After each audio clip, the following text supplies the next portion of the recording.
Leaders of the past would like to guess. Leaders of the past would love to have the opportunity and privilege supported by technology enhancement that we have today. There are no boundaries in living within the box, to think differently, to live freely, and subsequently change the world.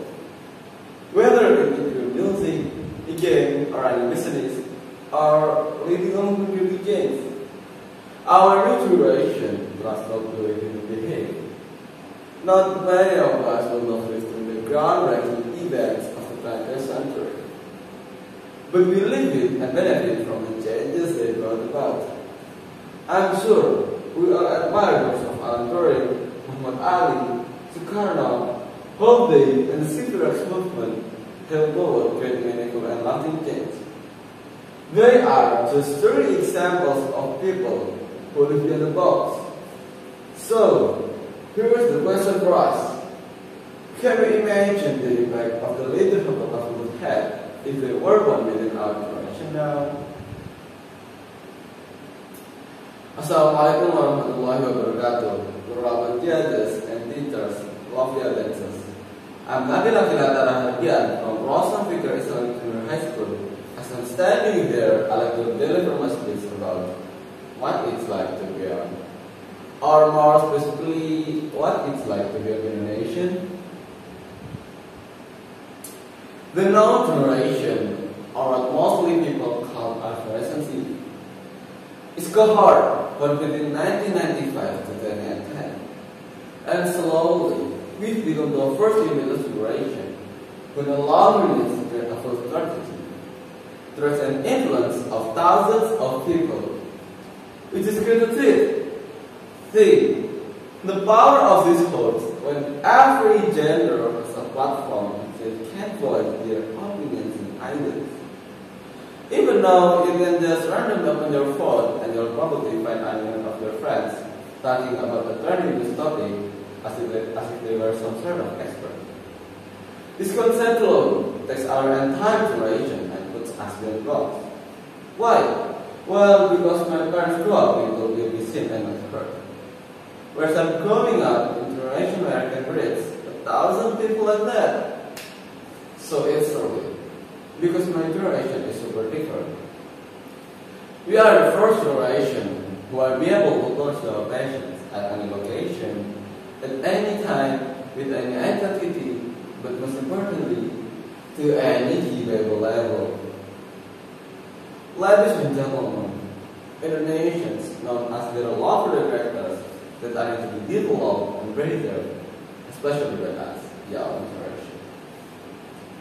First, we are friendly. From a simple smile or greetings to strangers, or maybe even to the villages, you'll see how common it is to see people riding motorbike who stop halfway to offer a ride to a walking stranger. Second, we are polite.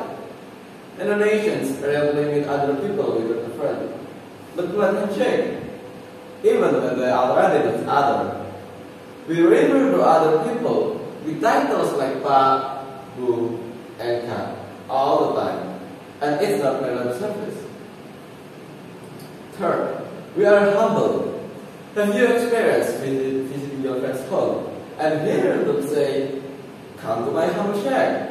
But surprise, you might find yourself in spacious residence with garden and perhaps pool.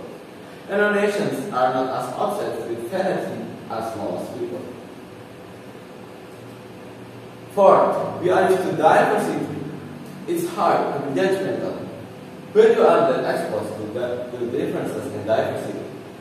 But in culture, religions, customs, even opinions, Indonesia is home to hundreds of different localities and ethnicities. And Indonesians are used to hanging out and making friends with people of different colors, religions, and views. We don't even have to fit to this. Fifth, we are proud of our traditional heritage. Many Indonesians, even those who now live in urban areas, still identify themselves by tribes and hometowns.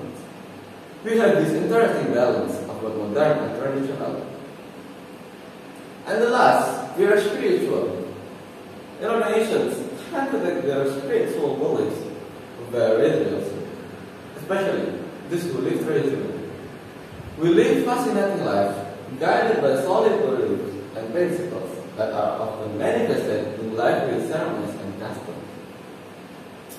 As young generation, we are born and raised with these beautiful manners and characteristics that make us from others.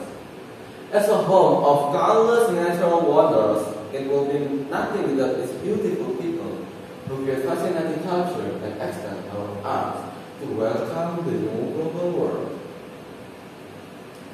Thank you for your attention, and I'm sorry for my unintended mistake. Wassalamualaikum warahmatullahi wabarakatuh.